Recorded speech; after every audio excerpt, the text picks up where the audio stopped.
Anime on the Sea to Sky. I'm curious to see when I'm going to be able to put this out. If I get it out before New Year's, then happy holidays. Hope you all had a good time with family and friends and made a lot of new memories and new gifts to take home. And then if I wasn't able to meet the deadline, then Happy New Year, I guess.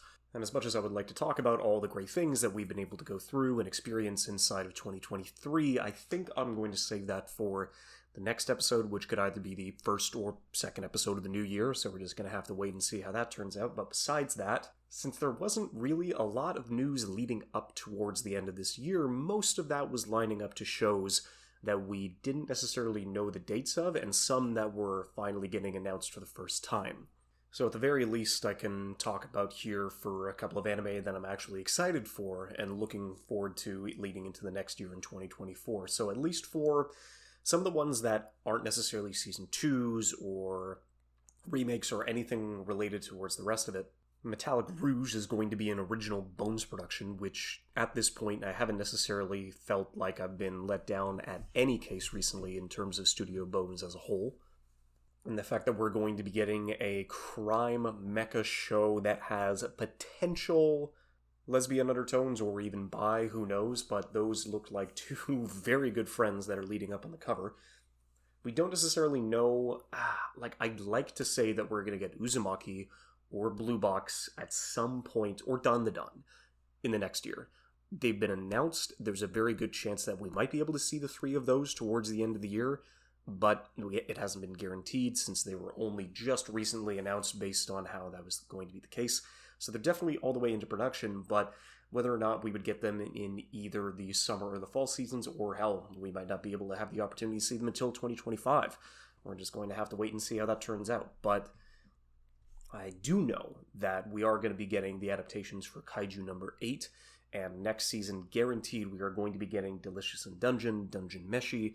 All of those things I'm extremely excited about, considering that not only is it a manga that I've been keeping up with, but it's also being done by Studio Trigger, and they have been phenomenal at leading in towards almost any adaptation, especially with one of the ones that we ended up getting this year, but I'll get to that at a later date. As for the sequels that we are going to be getting next year, essentially we are going to be getting a third season of Kimi no Todoke. We have guaranteed stuff for 100 Girlfriends Who Really Love You. We have After School Hanako for people, not necessarily including myself, because I definitely jumped off of that psychedelic Monogatari look-alike Bunny Girl Senpai. That's also going to be getting a university arc. I don't necessarily know if it's a movie or a sequel season, but at the very least it's going to be having more content for people that have been a fan of Bunny Girl for quite a bit. Dangers in My Heart are going to be getting a second season. Blue Lock is going to be coming back into the fray. Hell's Paradise, Marshall, for better or worse, Mushoku Tensei. Oshino Ko is going to be lining up towards the rest of that. Rurouni Kenshin's readaptation is going to be moving forward in the new year. Another season of Urusei Yatsura. And one that I'm particularly excited for, Sabukui Bisco, or just the anime about shrooms. It's a fantasy Mad Max dystopian future where everything is being held down to run rust and shrooms, for of any of the things that you could have been talking about, but I guess we'll get to that at some point later on. I definitely know that it's going to be no short time where we're going to be getting Jujutsu Kaisen's third season. I don't know if that's going to be able to come up by the end of the year, or if that's going to be the first season of 2025. Honestly, just give these fucking animators some rest.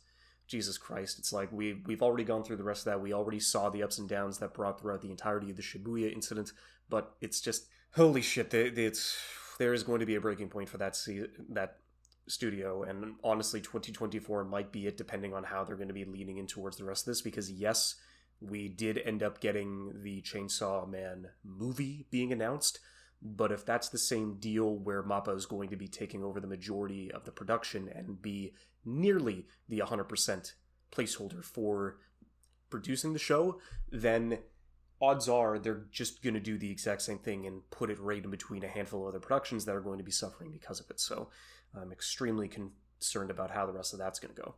We do have another season of 2 Year Eternity lining up. Dr. Stone, same deal. We know that it's going to be getting another season, but we don't know if it's going to be getting in towards the end of this year or the next. Danmachi is, Jesus Christ, it's on its 5th season, man. How to Pick Up Girls in a Dungeon. I am surprised and not surprised based on the notoriety and the success that that show has had inside of Japan. So that's just going to essentially keep going for as long as the light novel writer is going to continue producing books. So that's just easy money. Demon Slayer is, I mean, I am so checked out of Demon Slayer after this most recent season. I am going to be watching it just to kind of see what the general consensus and how everybody goes to react. Like, what you definitely cannot say about Demon Slayer is that it looks bad. It is one of the most polished productions that at least the shonen section has been getting over the past couple of years, and so I will continue to watch it for there. But if you're going to be asking me if I'm going to be continuing to watch it because of either the story or the characters, then you are going to be extremely mistaken.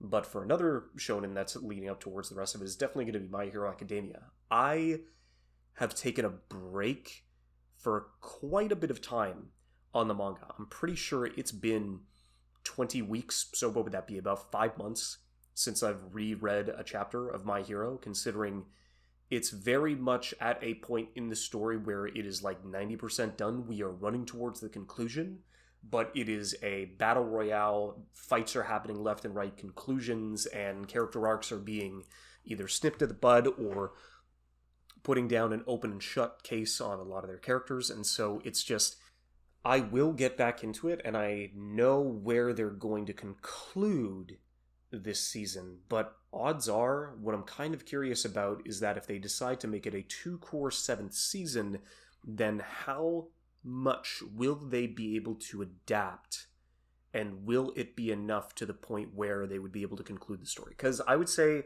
anime-wise, My Hero is about 24 to 36 episodes of story left, and a lot of that is fighting, so honestly, most of that could just be truncated, but only time will tell to kind of see how much more content that they're going to be able to have at their disposal, because we are really inching close towards the finale, but not even close to what One Piece has. That's going to be going on for another couple of years, but at the very least, I do think One Piece is going to end at some point in the 2020s, and then for the future, the fact that they have whoever's animating the current series right now, and then you have the readaptation being announced for Studio Wit that's going to continue on into the future, on top of the live-action anime adaptation that One Piece was able to get that was extremely fun and enjoyable, and seeing how that's going to be moving on in the future and how much they're going to have to condense that towards the rest of it, so most of the characters don't, or the actors don't age out of their characters.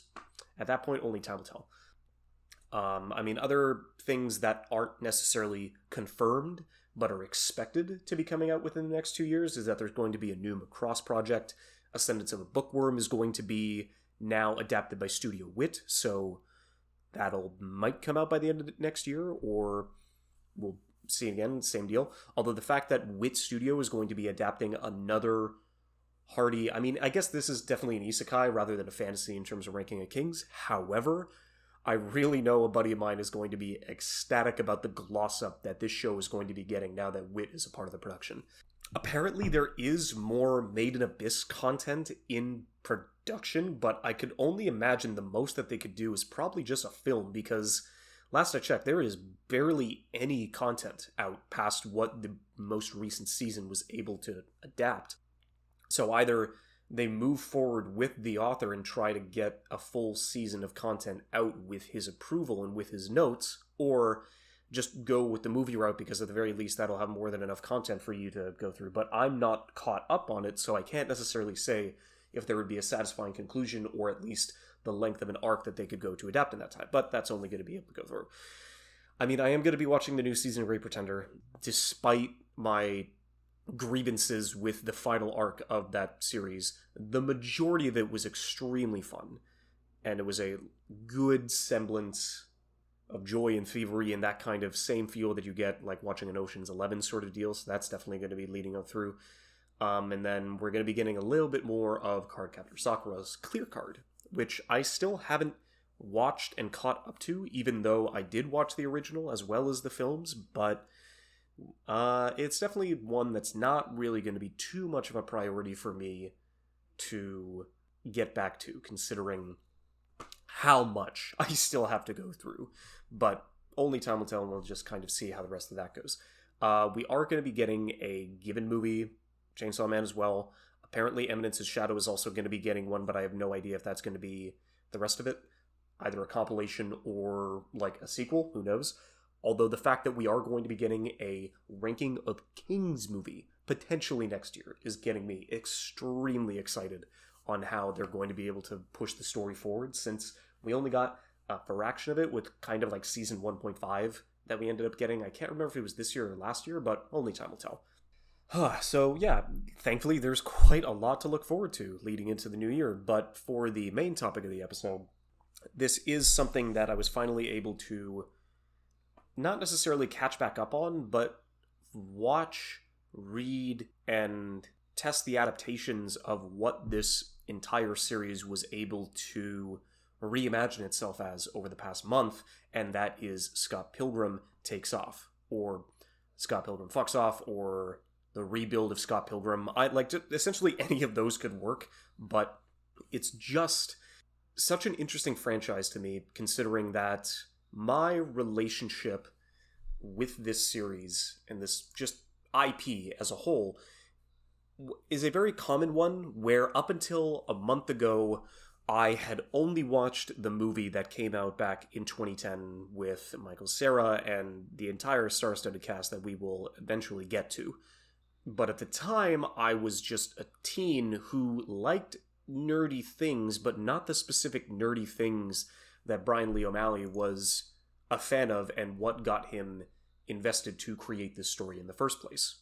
Considering that Scott Pilgrim is a graphic novel that was drawn back in the mid-2000s, or I guess from 2004 to 2010, by Brian Lee O'Malley, who is this Korean French-Canadian who was just a huge fan of manga and anime and getting all those pieces and VHS and DVDs and everything like leading in towards the rest of it, and he just wanted to create a shonen-style comic book series that mostly focused on the down-to-earth problems of somebody who's just lost in their 20s.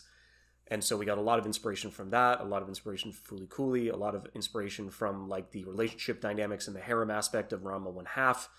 Just, it would take a while for me to try to fit in every single inspiration that kind of brought him up to this point, but at the very least, I don't know when Scott Pilgrim vs. the World, the live-action film, started coming into production, but if it was released back in August of 2010, then odds are somewhere around 2008 they ended up, contacting Brian Lee O'Malley and saying that they wanted to adapt this, even though the full story hadn't been completed yet. However, there was definitely more than enough that they could use and work with in order to create this new style with Edgar Wright at the helm. So I guess for me, I'll start with the film, considering that, like a lot of other people, that was essentially my first exposure to this entire franchise. And it was, at the time for me, since I probably was just sitting in the middle of summer off of work, and I went to go see it with a buddy of mine, Jacob,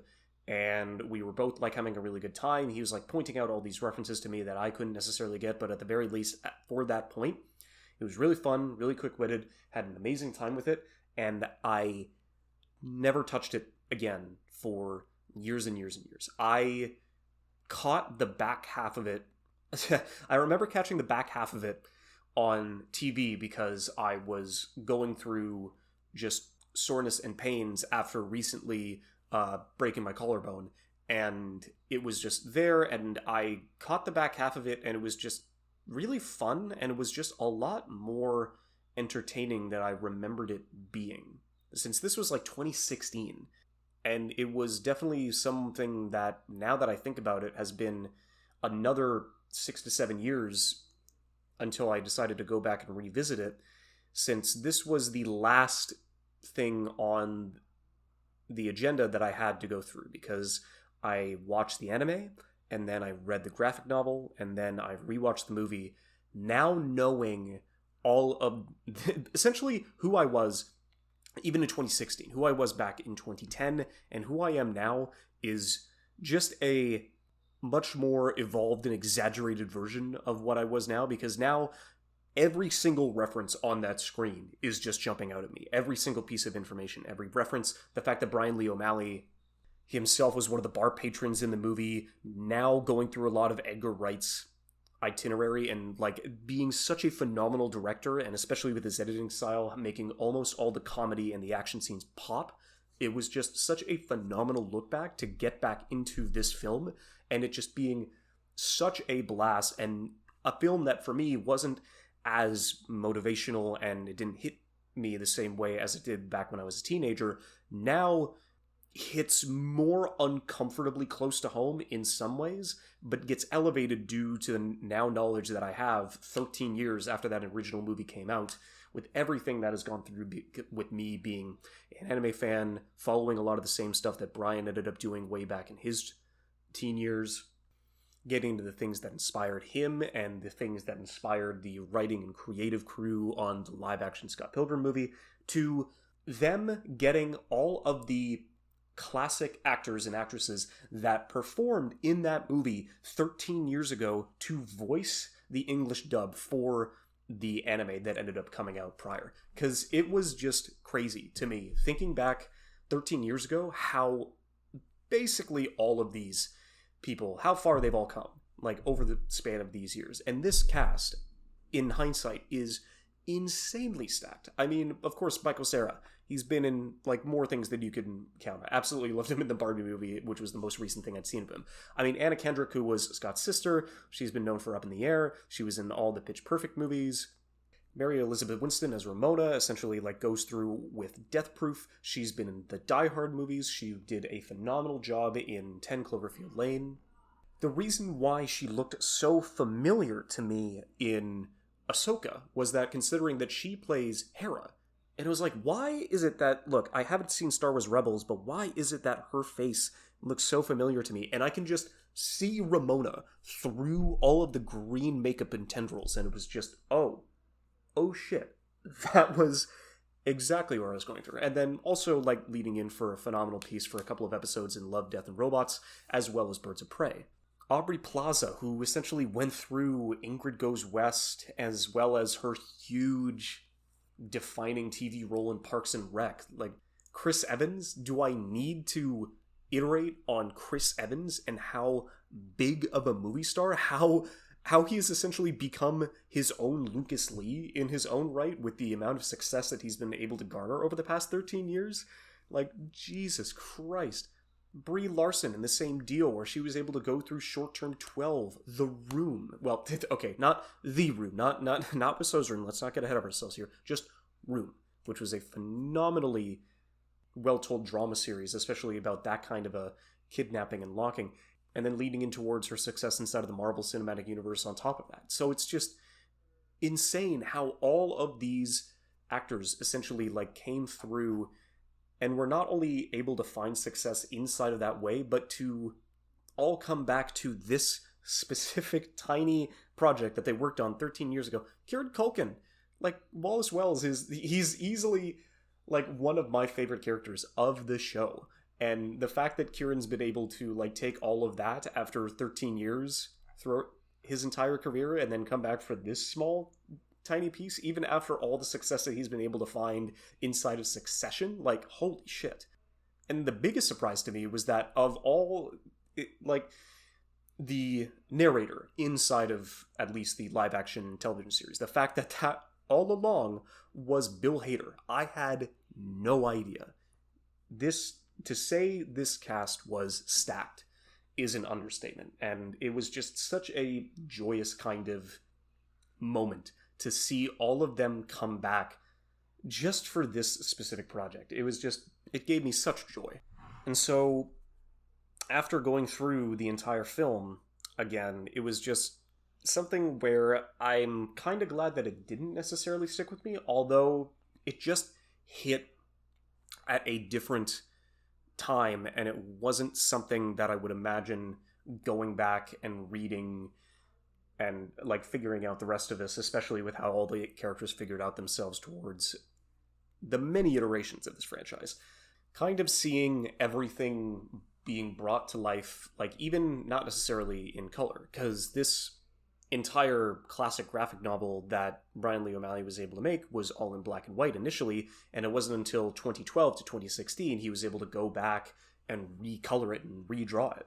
It's just that I was right outside of just, it was just such an awkward time at that point where I couldn't get further into Scott Pilgrim versus the World, and it wasn't at the time that the movie stuck with me so much that I would actively go and it's like, oh my god, I need to figure out everything about this entire movie and everything that was related to it, because it was just another one like inside of one of my teenage summers, because it wasn't until I ended up going out to school in Ontario for 5 years that I actually had the opportunity to like realize, oh shit, so all right, well, I'll have the opportunity to go through, because I wasn't in Toronto, but there were a lot of times and a lot of opportunities for me to go down there, going through the entirety of the fact that this graphic novel was based in Toronto, Canada, or at least on the outskirts. And now, after living there for a good number of years, seeing kind of all the inspiration, kind of like, I've been down that street.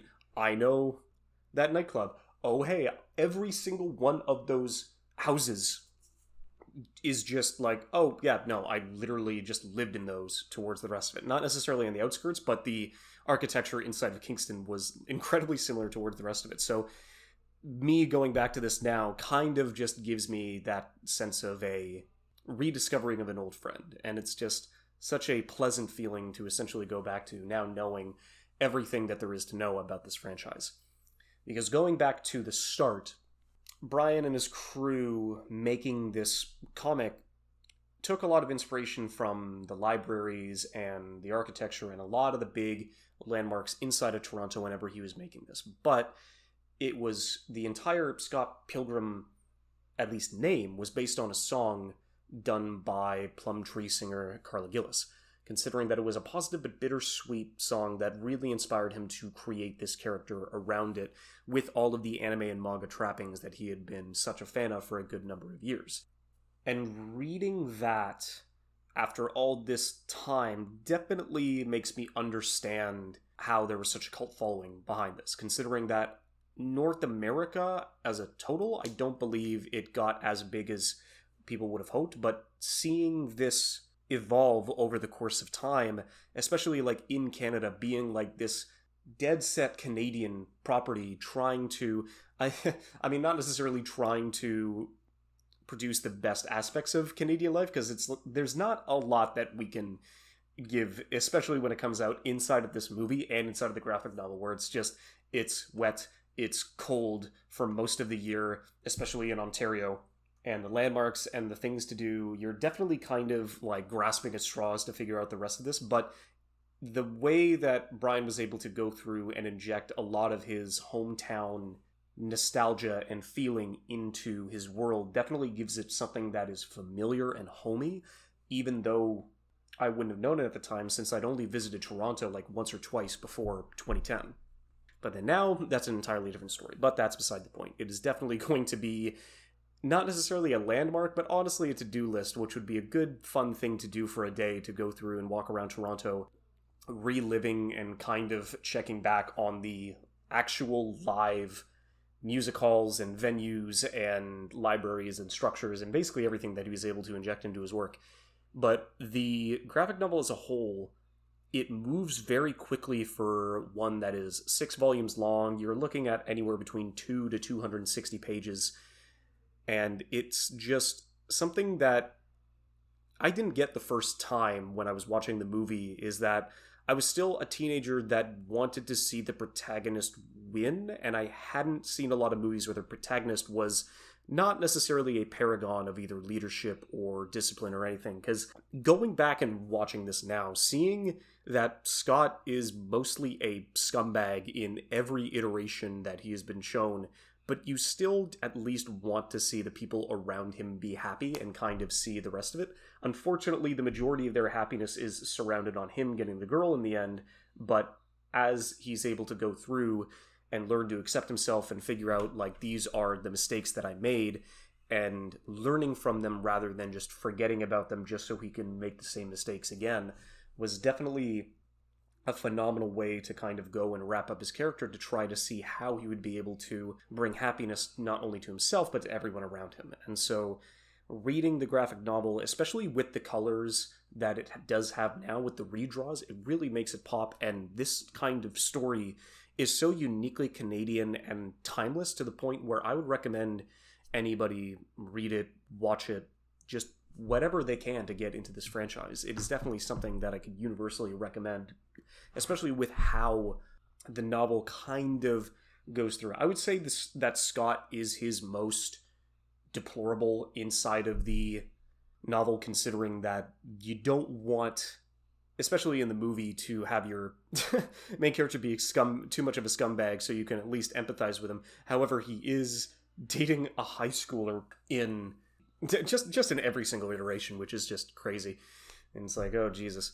But at the very least, with the other characters that you still haven't been able to get like a piece of, you can still like go back and just see the entire story unfold inside of the graphic novel.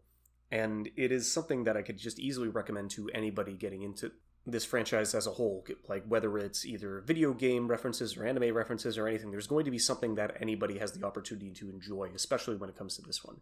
But just to get on, because this is technically an anime podcast, the major one that I did want to get to and talk about was Scott Pilgrim Takes Off, which came out back in November on Netflix. To me, it was kind of sad and unfortunate because the majority of the conversation that was happening around Scott Pilgrim was not about the quality of the show, not about how fun of a blast and like interactive, and not how seamless the animation is or how funny like the jokes land and how much of a like phenomenal retelling of a story that this is. It was literally just being dominated, all of the conversation, by, hey, is Scott Pilgrim Takes Off an anime? And is Scott Pilgrim a good reimagining or adaptation? Because based on the promotional material, most of it did seem like Scott Pilgrim Takes Off was going to be a adaptation of the graphic novel, considering that there was only so much time that the movie was able to get. It could only be doing a limited sort of retelling of how the rest of it goes, but Scott fights all the evil exes, Scott gets with Ramona, like everything is hunky-dory by the end of that, unless you ended up rewatching the special features on the Scott Pilgrim DVD, because they also, for test audiences, made an ending where he ends up getting with knives, and that is so fucking out of left field and not even at all what the point of this entire story was, but that's just beside the point. The fact that, I'm just gonna like flat out say it so we don't have to sit on it too much, Scott Pilgrim is an anime. At the very least, Scott Pilgrim Takes Off, where it's just, the source material was inspired by anime and manga. This was done by a Japanese studio. This was done by a Japanese team. And where it's kind of like, oh yeah, but isn't the director Spanish? It's like, this guy has been living in Japan and working with Science Saru, and he's been in the anime industry for 10 years. But no, this is not an anime.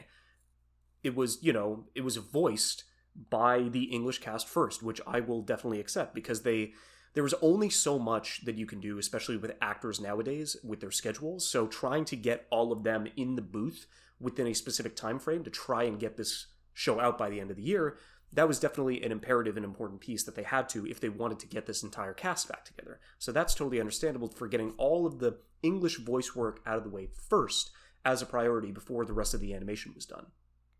This is still done by a Japanese studio. This is still done by a Japanese team. This is still, I don't give a shit if this is a North American or, like, at the very least, Canadian-based property. If it's done, the bottom line, if it is done by a Japanese animation studio, it is anime. Plain and simple, case closed. And so the fact that dragged on for as long as it did because a handful of moderators inside some of the larger anime database sites were just wanted to plant their feet and die on this one stupid hill, the conversation continued to grow out of context and out of mind and was just getting dumber and dumber to the point where we weren't even necessarily arguing, hey, is Scott Pilgrim a good show? Who cares? It's not anime. It's just like, are you... awesome. I'm so glad that this is the kind of conversation that we're having in 2023.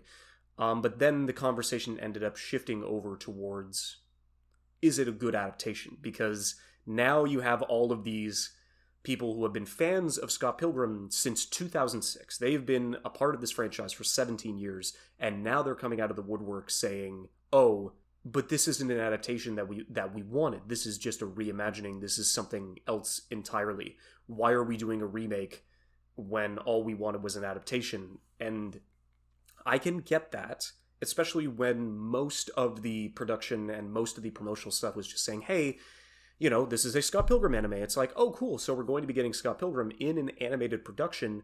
And so odds are they will just tell the entire story as it was back in the 2000s. And then for it to, at the end of the first episode, be, no, this is something entirely different. I could totally see and understand the whiplash and the disconnect, especially between fans of Scott Pilgrim who had been with this franchise for years and years and years, and other people who, like me back in 2010, were dipping their toes into the Scott Pilgrim franchise for the first time. And so it had been ages since I'd come back to it, and so being an anime fan and seeing how this show progressed and how good the animation was and how well Side Saru was able to transition all of these different styles in towards the rest of it, everybody on the production side of things were just all working in tandem and were doing a phenomenal job communicating to each other what were our passions, what were our likes, what are our dislikes, what are the things that essentially keep us going and keep us invested inside of this medium and this industry that essentially just doesn't give a shit about you. And it's that kind of passion and that kind of connection that these people were able to make inside of this production is how they were able to make an anime that was this exceptional and this well paced and this enjoyable, because it was just such a fun anime. It was the same kind of feeling I was getting when I was back to watching Scott Pilgrim back in 2010. The way that they're able to still skew it around, because I don't think Ramona got as much time to be built up in the Scott Pilgrim movie as she did in the comics. And so that was definitely something that was the biggest change inside of this entire show, is that the reason why it's mostly called Scott Pilgrim Takes Off or Scott Pilgrim Fucks Off is that he is just vacant for most of the show. And it's mostly about Ramona picking up the pieces, trying to figure out what the overall narrative is doing and what's going on, and just how she's going to be the one to have to, quote-unquote, fight or reconcile with all of her evil exes. But seeing the guild, the league, however you want to call it, actually come together and outside of the first couple of episodes start befriending each other and being more of a brotherly and sisterly love sort of deal and having much more fun together than they would have pining after Ramona was just such a pleasant surprise. And just kind of seeing that kind of interaction and that kind of space go back and forth between the rest of them, it was just so, like, it made my heart full, for sure. It's just such a phenomenal way to bring this towards the rest of it. It's nice how, yes, there was conflict inside of this show, but the fact that people can just be kind to one another, and sure, there are fights and, like, settle out their differences, but just seeing everyone laugh at each other, be happy with one another, help sort out old baggage, and, like, become better people as a result of being around everybody was just such a much more positive feel than I would have expected getting out of any other of the projects. And so I understand the malice, some justified, some not, between just the genesis of what this anime meant. However, what it was able to accomplish inside of this time was just something that I would easily recommend to anybody, whether you were a fan of Scott Pilgrim or this is your first time getting a foray into the franchise. Because at the end of the day, Scott Pilgrim, to me, is one of those rare franchises based on the passions of every single team and every single person that was a part of every production of this entire idea as a whole, is that I could just point you towards any of these three projects, and you can have a great time with any of them. It's such a rare case where the animation, the animated adaptation is great, the live-action movie is great, the source material is great. Every single one of these is something where you can recommend it to anybody, and they can come out with a positive experience in any way, shape, or form towards the rest of it. That is the kicker behind the rest of this, and that is basically what now to me is what makes Scott Pilgrim so special, is that it was able to take all of these inspirations and passions and ideas about these singular group of characters, about this colorful cast of characters, and still take them in ways that will be able to force them to reconcile, and as well as help other people on top of it, just finding out things about themselves that even they wouldn't have been able to figure out had they not had the opportunity to enjoy any of these kinds of experiences. And so I'm really glad that at the end of the day that it's just, Scott Pilgrim's definitely going to be on my year-end list, that's for sure. Where it is, I don't know. I'm going to have to go back and try and get a couple of ideas and get a couple of things sorted out. But however, I do believe that the entire Scott Pilgrim franchise as a whole is something that should be cherished and something that should be recommended to anybody that is going through, and whether it's because their relationships are being tested, or if they're feeling lost, or even for me as somebody in their 20s that's trying to figure out a specific path or just get back on one that will keep me moving forward. It is one that in one way or another will help you in those endeavors, and I really hope that it should have the opportunity to give you the best chance to reconcile with yourself and succeed in a life that'll make you happy. So cheers, have a good one.